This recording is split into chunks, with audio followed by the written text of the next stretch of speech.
Okay, y'all, I have something to admit. I like video game consoles. Now, I know this may come as a surprise to some. As much as I champion for the development and am an occasional enjoyer of emulators, playing a game on the intended hardware with the intended controller in my living room will always be my preferred way to experience a video game. But old video game consoles aren't getting any newer last time I checked. Get a load of this guy. And this whole composite thing we got going on for most of these is only starting to look worse as modern television displays beef up their resolution. Hell, half the time they don't even include a composite port anymore, so you have to find a way to daisy chain it to HDMI, and still the picture can look pretty washed out unless you take a loan for an old FrameMeister or a new RetroTINK 4K. I'm honestly not that picky and don't mind my cheaper setup of multiple composite switch boxes and a decent composite to HDMI adapter that can change the aspect ratio to 16:9 to 4:3. Too many super cheap ones will force the signal out to widescreen, and that can be an annoyance to some, so I recommend this one. But out of all the older consoles that I have hooked up to my modern TV, the grainy picture of the PS2 has always bugged me the most. Even before I got my original Xbox HDMI cable, I had all the contenders from the 6th generation plugged in the same way, and my PS2 always just looked worse. So when I heard about the RetroGEM HDMI mod, I thought it was perfect. You can change the aspect ratio, resolution, as well as add a bunch of custom filters, all natively within the console itself. That sounds like a great idea. What could possibly go wrong? As I was making the last video on the topic, I had more ideas for mods I wanted to do to my consoles in the future. And with having too many fat PS2s to know what to do with, I might as well start with the PS2. I will admit, I'm still very new to console modification, and everyone who I saw online talking about the RetroGEM warned about how difficult the installation process was. So instead of taking the advice from others, I ordered the RetroGEM for my fat PS2 and thought it would be a fun challenge. And this was just one of my many mistakes I've made along the way to build my ultimate PS2. So the RetroGEM itself is compatible with the Nintendo 64, Sega Dreamcast, Sony PlayStation, and the PS2. Now, if you're familiar with the 14 billion revisions of the PS2, there's a reason why there's an asterisk there on that last one. For the Slims, it seems that any of the 70,000 and 75,000 series of consoles will work fine, leaving the few 90,000 models I always forget about out to rot. However, for the fat models, really only the 50,000 series models will work. However, the 39,000 models will work, but you need two things. Either a RePSU, which is a custom power supply for the fat PS2 consoles that significantly reduces the size of the power brick, or the power supply and metal shielding from a 50,000 series console. Now, my first mistake was not realizing I did not have a spare 50,000 console when I first started tearing apart my 30,000 console I was going to use.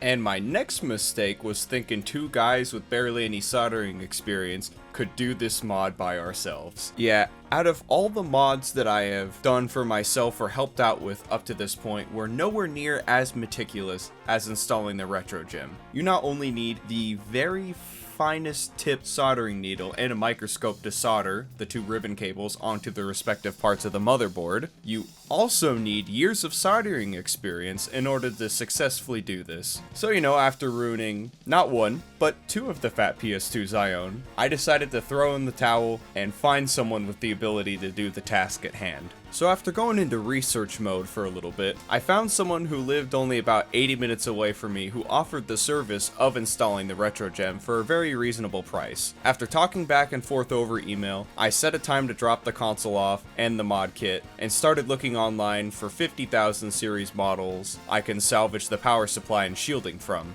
I found one on eBay, and when it turned up, the console didn't turn on. Yeah, the one thing I thought I specialized in, accurately reading eBay descriptions, failed me. So without thinking, I went to my local game store and decided to pick up one of the PS2s that they had in stock.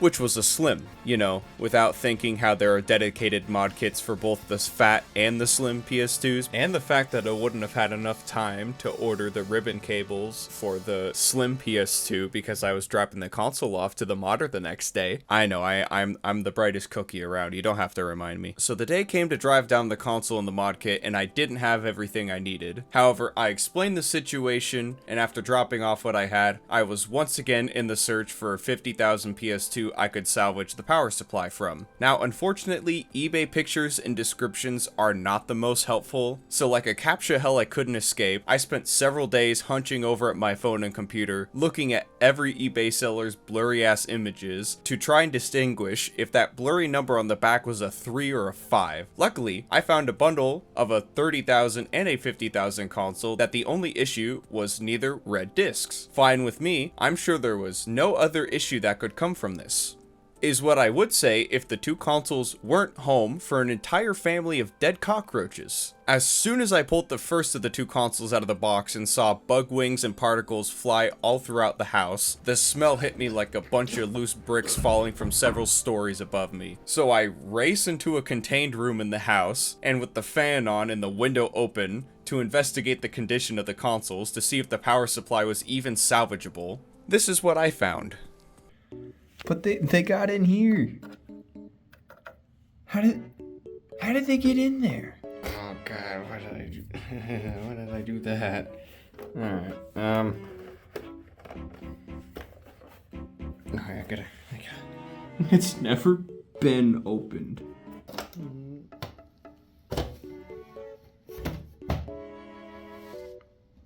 Oh.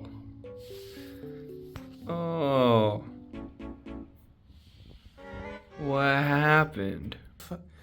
I know there's still shit in here too, by the way, and like all that's like rust, I'm assuming. I'm surprised everything was still like intact. It's obviously a bit more of what the bugs left behind, but then there's like that residue everywhere. I mean, this part looks mostly alright. On the other side of this, it's some residue. I feel like I'm turning into the Fly after doing all this. I got bug on me. I still just. You can't hide from me. I will find you. I think the most offensive thing is that I had to pull out like several loose hairs inside this. So I'm gonna use the heatsink from the other 5000 series. This underneath looks fine. I flip it over, and I'm gonna need about 15 baths to feel clean. You know, if anybody wants a free toothbrush after this, just hit me up. I have one for you guys.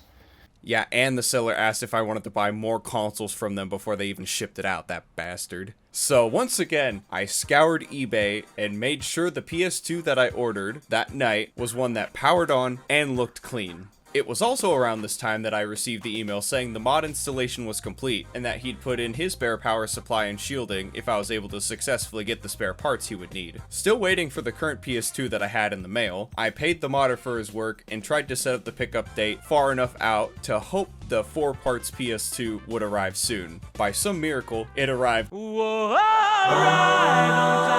And the day after it was delivered, I drove 80 minutes back to make the trade. Once I got home though, there was one last thing I needed to do. I forgot to mention that the best working condition console I had at this point had a laser issue. While it read DVDs perfectly fine, CDs of any variety would always show a disc read error. So with sweat dripping down my face, I carefully took apart my newly modded PS2 to detach the disk drive and put in a replacement laser. Then after slapping together my Franken 2, which is my new nickname for the console as there's parts from at least 4 different PS2s in this thing now, it worked. Okay, so it does perfectly work, but for some reason the disk drive no longer stays out for the normal duration of time, so I have about 2 seconds to put in a game before it sucks itself back into the console. After troubleshooting the same drive on 2 different consoles, I determined I had to do something with the motherboard on my modded console, as it worked perfectly fine on another console. So with a mostly properly functioning modded PS2, I put it back together one last time to finally start enjoying my console. Well, now that my Franken 2 is all in order, let's see what we can do with the RetroGEM. So I spent several weeks messing around with this mod, and I gotta say, it makes the PS2 look so crisp. I mean, here's some footage of DDR Extreme 2 I recorded over composite while I was waiting for this mod to happen. And here's the same game over HDMI with the RetroGEM. Night and day. But I'm getting ahead of myself here. Let's run down what this is capable of. First off, using the button combination of L1, R1, right on the D-pad, and circle will pop up with the RetroGEM menu, which will present 4 different options.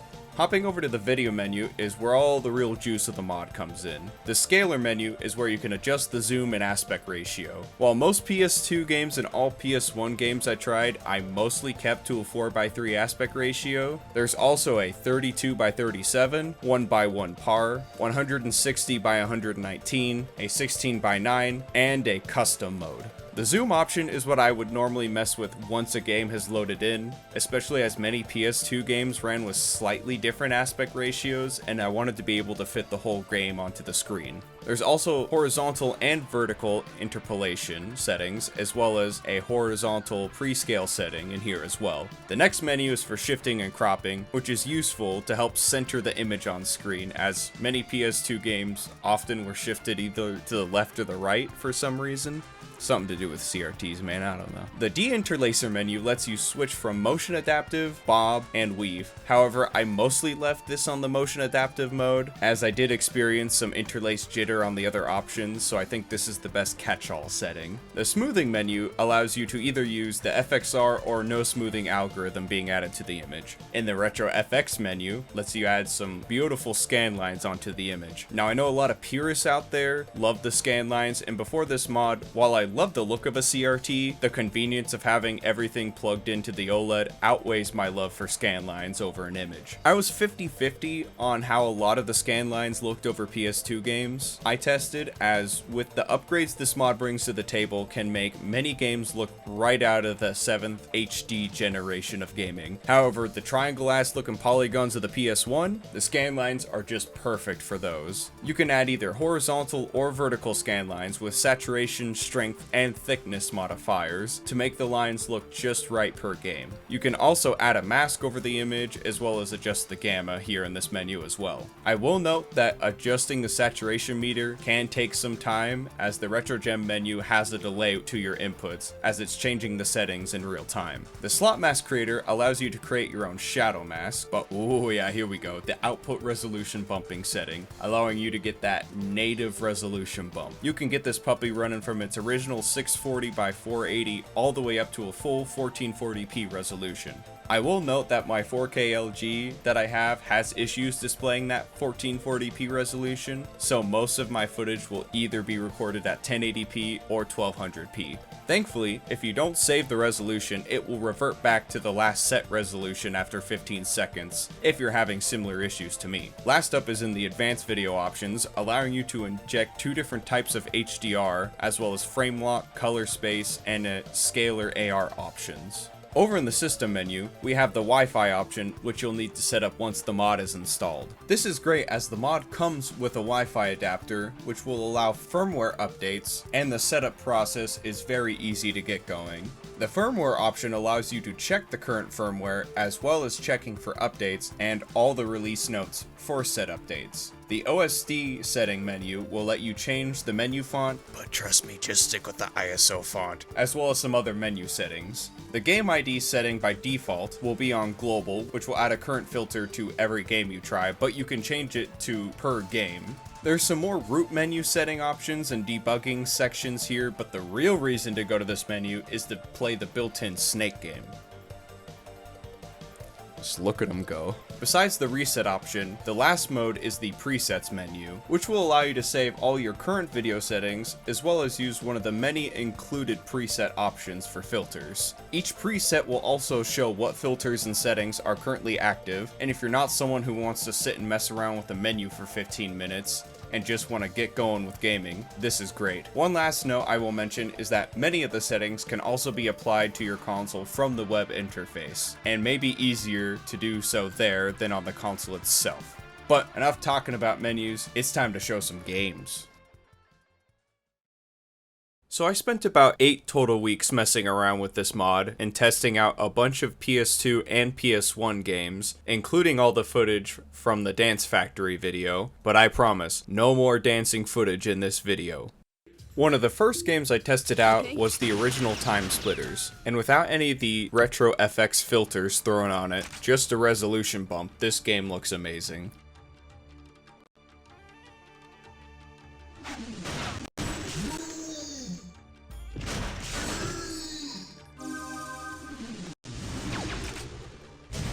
Same with Spy Hunter, with an aspect ratio change and a resolution bump. This looks like an Xbox Live arcade game.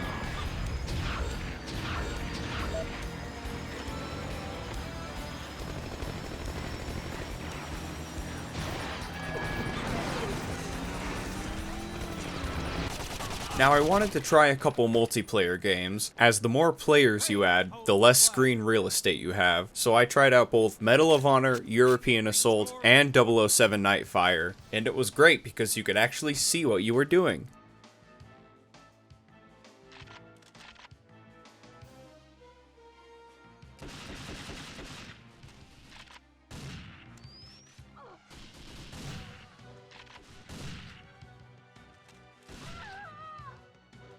Even the original Max Payne looks great on PS2 now.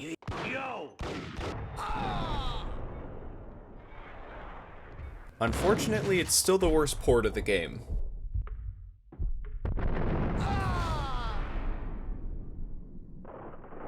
For Destroy All Humans, I honestly should have had this in widescreen, as the game does support it.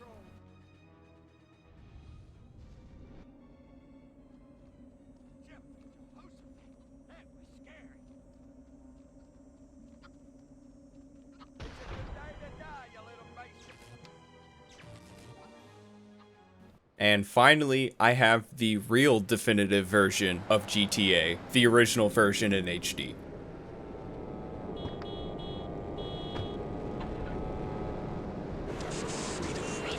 The car for hot excitement. The car for a man who is alone against the elements. But it's a bit unfair to just show RetroGEM footage, so with the next two here, I'm showing original 480p capture and then 1080p capture.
Okay, for some reason, all the PlayStation 1 audio I captured sounds like this.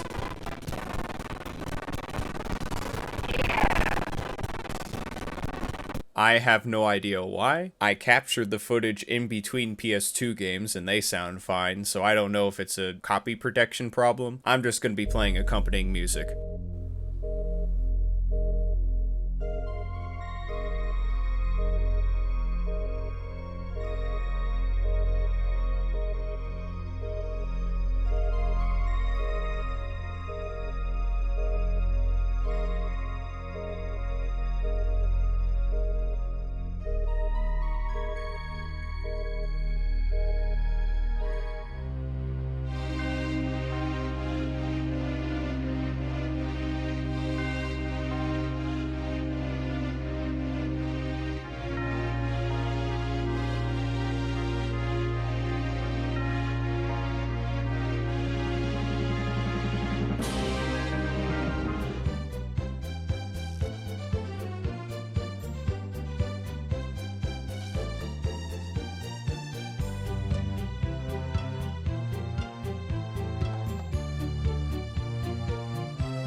Wait a minute, I thought I said no more dancing footage. Get this out of here.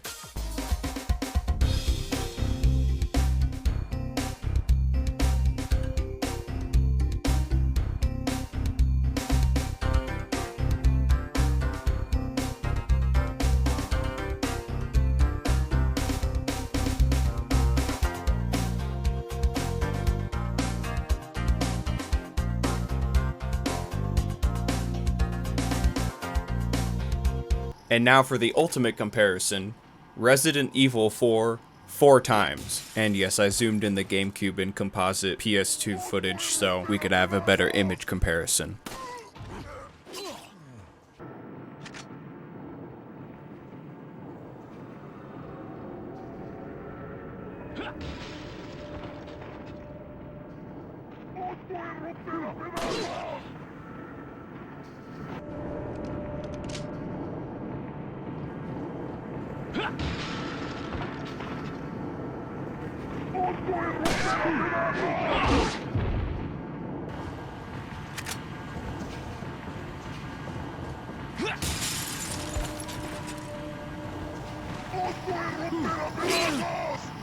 ¡Por allí!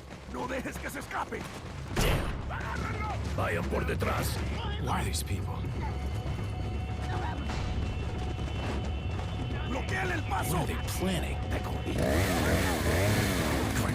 Chainsaw.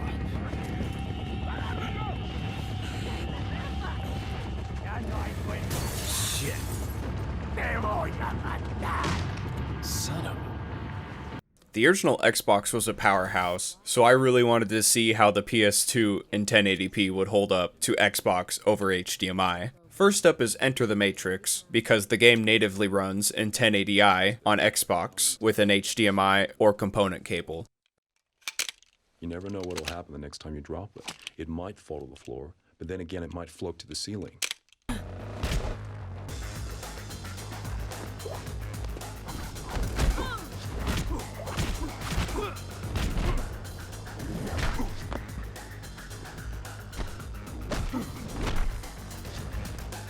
As much as the RetroGEM does clean up the PS2 footage, the Xbox version is still the better port of the game. To be fair, all of the versions of this game are super clunky.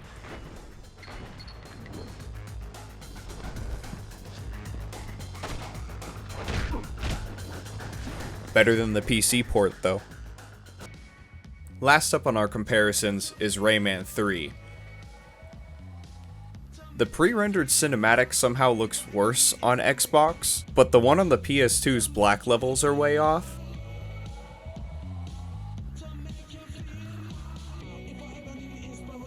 Now, Rayman 3 does run natively at 480p on the original Xbox, and honestly I think is the better looking version of the game. As much as the RetroGEM really does clean up the PS2 footage, I probably should have also injected the HDR to try to match the colors better, but I'll be honest, it was harder for me to tell while playing both versions, due to the color mode on my TV.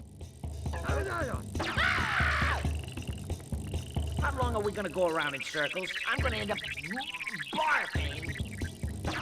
Even after the hell I went through to get this mod into my console, which was mostly brought onto myself, I know, to see all my PS2 and PS1 games running natively in HD with all the other enhancements this mod brings to the table, I gotta say it was totally worth it. However, I have a few complaints. I haven't mentioned it up to this point, but there are technically two versions of the mod available, the basic and the shiny version. The basic version only allows you to bump the resolution up to 720p, and the best deinterlacing method is locked behind the $70 more expensive shiny edition. I understand if you already have an upscaler and just want a native and lagless HDMI output from the console itself, I guess this option wouldn't be horrible, but if you're already sinking $120 before shipping to get the basic mod, and with how intricate the installation process is, or the process of paying somebody else to do the install, paying the extra 70 bones to get everything this mod is capable of is probably the best option. But at least you can upgrade the basic to the shiny version at any time by paying the extra $70 fee.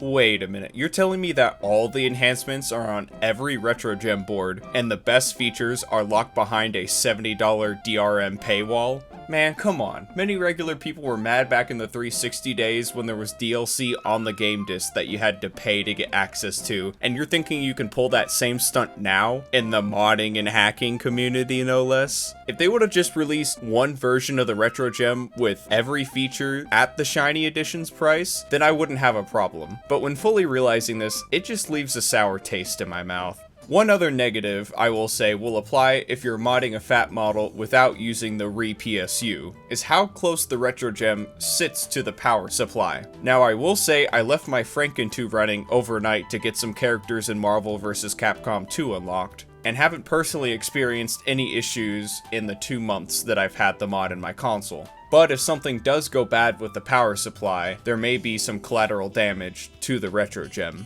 While my main grievances with the mod have to do with how Pixel FX went about cutting up the features for different price ranges, I really don't have any complaints about the mod itself. If you do keep your PS2 plugged into an old CRT, or really only pull your PS2 out of the closet every once in a while, I will say this mod probably isn't for you. Not to mention, if you are more of a computer user, many of the same features and other enhancements could easily be achieved in emulators like PCSX2. But if you're a nerd with all the older consoles like me and want to get the best experience out of native PS2 hardware, this is the best option. Now, if I didn't mess up so many times with finding the PS2s I didn't need on eBay, my money pit price for the project would be a lot farther away from a nice upscaler. And if you really want a nice upgrade for every console you own, just save some money and get the RetroTINK 4K. But if you do go ahead with the RetroGEM, just one thing of advice. Read the damn instructions and just mod the Slim model.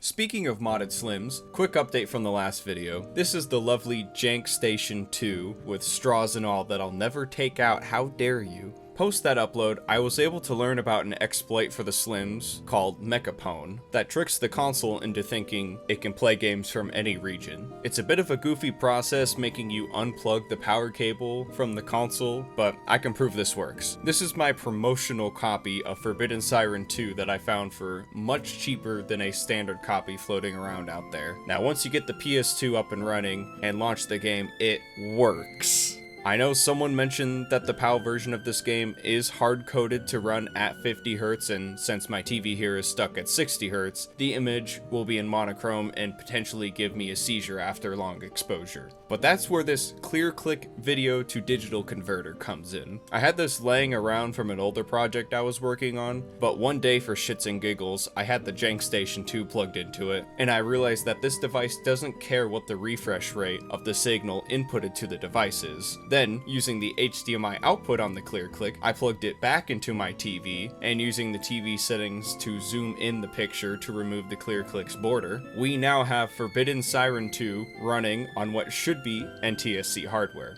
It's not the prettiest, probably would be cheaper to pick up a PAL PS2 to play it, but if I can use the items I already own, and if it's a lagless experience, I'll take it as a victory. Well, that's enough PS2 tinkering for me for the next lifetime. Thanks again for watching. Shout out to Rainy Day Retro for actually being able to mod the RetroGEM into a console, because I sure can't. I'll link his website in the description as well as other relevant links. And until next time, I will be banging on my local Best Buy's door until they give me a copy of the new Monkey Ball game coming out this month. Open up, Luigi, give me my Monkey Ball.